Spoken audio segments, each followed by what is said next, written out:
حضرت حمزه رضی الله عنه د شا لخوا راغی مکې سې ورسره وه یا لیندۍ ورسره وه په هغه لیندۍ باندې د شا لخوا په سر کې وویستی سر یې ورمات کړي دا دمکۍ یې هم پسې ورکړله ابوجهله تا زما ولاده ته بد ورد ویلی دي هغه زموږ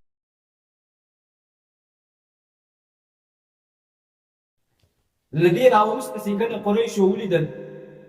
چې دغه اسلام ورځ په ورځ باندې ترقي کوي پر مخ باندې روان ده محمد او د ده ملګري ورځ په ورځ سره زیاتیږي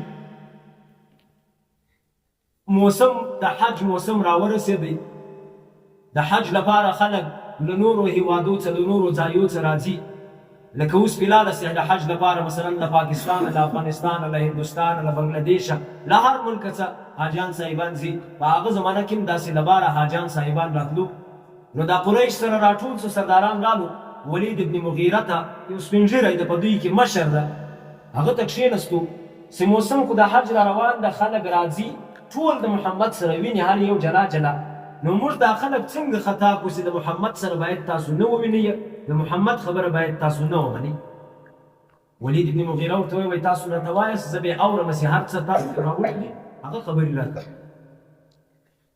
یوه غږ ورباندې وکړه وایي محمد ته به د کاهن نوم ورپسې دا کاهن دا معنی چې له ځانه څه یو کهانیان یو کیسې جوړوي ولید ابن مغیره په جواب کې ورته وایي قسم دې مې په ذات د الله یې نه محمد کاهن نه ده ځکه چې د هغه خبرې د کهانت نه دي کاهنان ما لیدلي دي د محمد یوه خبره هم د کاهنانو سره سمون نه خوري بل یوه غږ ورباندې وکړئ وایي محمد شاعر ده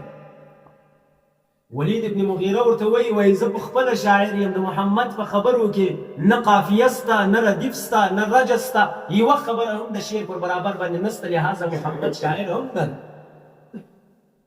بل یوه غږ ورباندې وکړئ وایي محمد ساحر ولید ابن مغیره ورته وایي ما له ساحرانو له جادوګرانو سره لیدلي دي هغوی ټول چې څه رقم جادو او څه رقم سحر کوي د محمد یوه خبره هم سحر او جادو نه ښکاري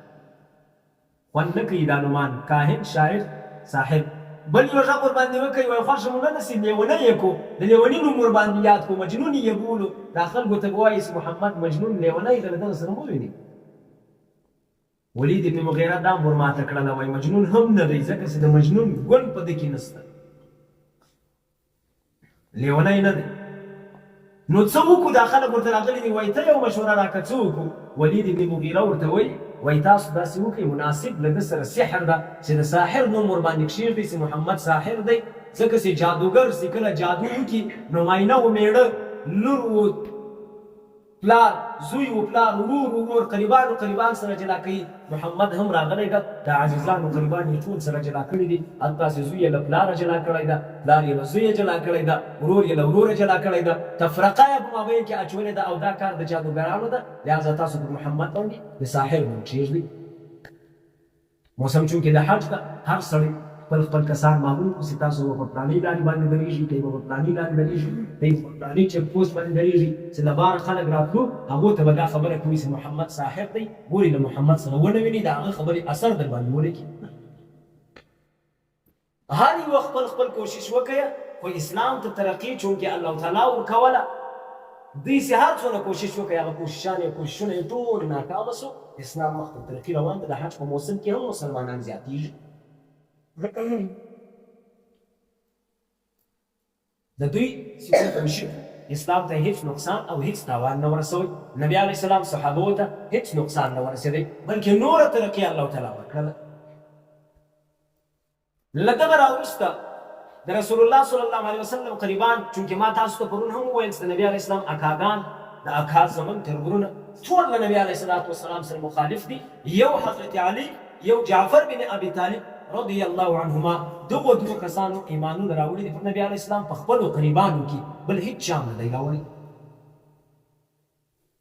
د نبي علیه السلام یو اکا حضرت حمزه رضی الله عنه نومیږي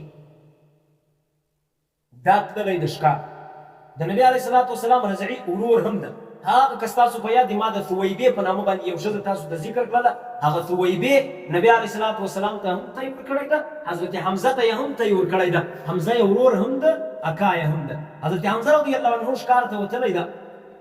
له دا کوه صفا سره چې کوم دا د صفا غونډۍ ده، له دغه سره رسول الله صلی الله علیه وسلم را روان ده. ابو جهل په مخه ورغی چې څه په خوله ورته چې څه ښکنځل و څه بد ورځ ټول یې ورته وویل. نبي علیه صلات وسلام چونکې اشرف عزتمند سړی ده، احترام ډک سړی ده، یوه خبره یې هم نه ورته وکړه، په خاموشي باندې یې جواب ورکړ. یو ګړی بعد حضرت حمزه رضی الله عنه راورسېدی.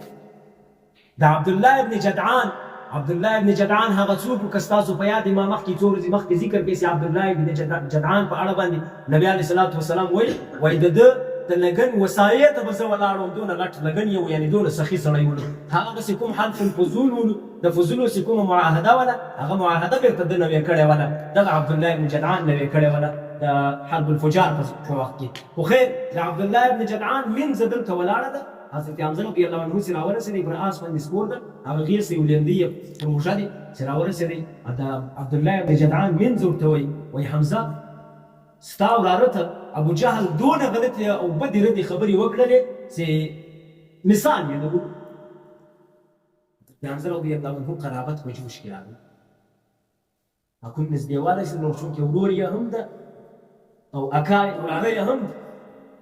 نبي علیه صلات وسلام یې وراره قرابت هغه کومه چې مینه د محبت د خپلوانو په مابین کې هغه مینه یې په جوش کې راغله. له دغه ځایه د حضرت حمزه رضی الله عنه دا عادت چې لښکاره به راغی سیده به حرم ته تللی. په دغه ورځ باندې هم سیده حرم ته ولاړی. حرم ته چې ولاړی په حرم کې که ګوري قریش ناست دي، سرداران ابو جهل کې ناست. حضرت حمزه رضی الله عنه د شا لخوا راغی، کومه ګیسه یې ورسره وله یا لیندۍ ورسره وه، په هغه لیندۍ باندې د شا لخوا په سر کې وویستی، سر یې ورمات کړي. دا دمکۍ یې هم پسې ورکړله ابو جهله،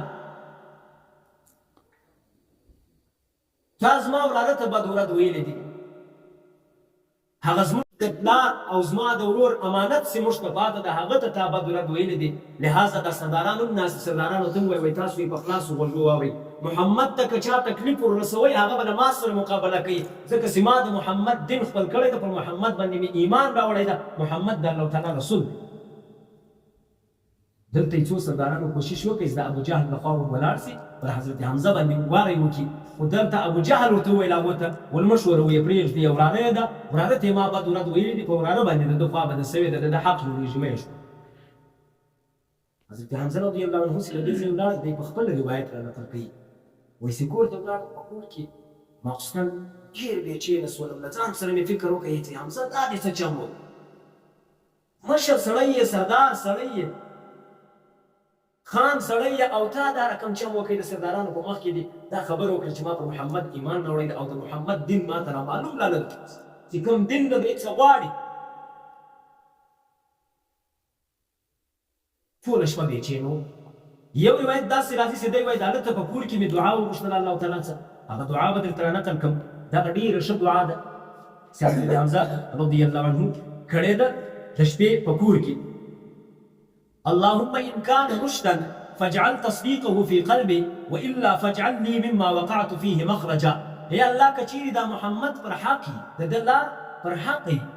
نو د ده تصدیق زما په زړه کې وګرځو چې زه د ده تصدیق وکړم، دی ومنم. او کچېرې دی باطل وي،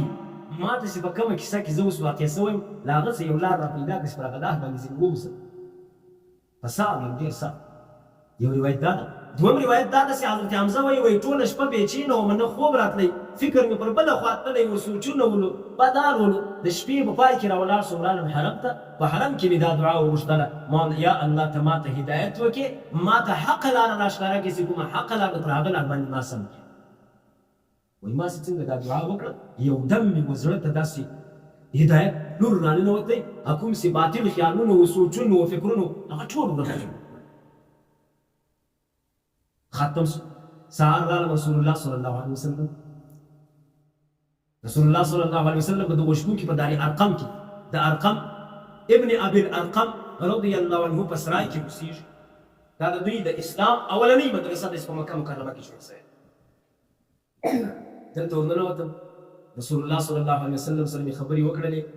ایمان مې ورباندې راوړی، ایمان سے میراوړی د ایمان په حالت کې ما دا توري وویل اشهد انک لصادق شهادة المصدق والعارف اے محمد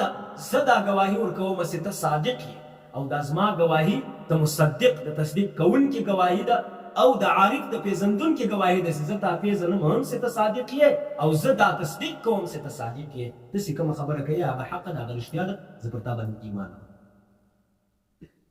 حضرت حمزه رضی الله عنه رسول الله صلی الله علیه وسلم باندې ایمان راوړی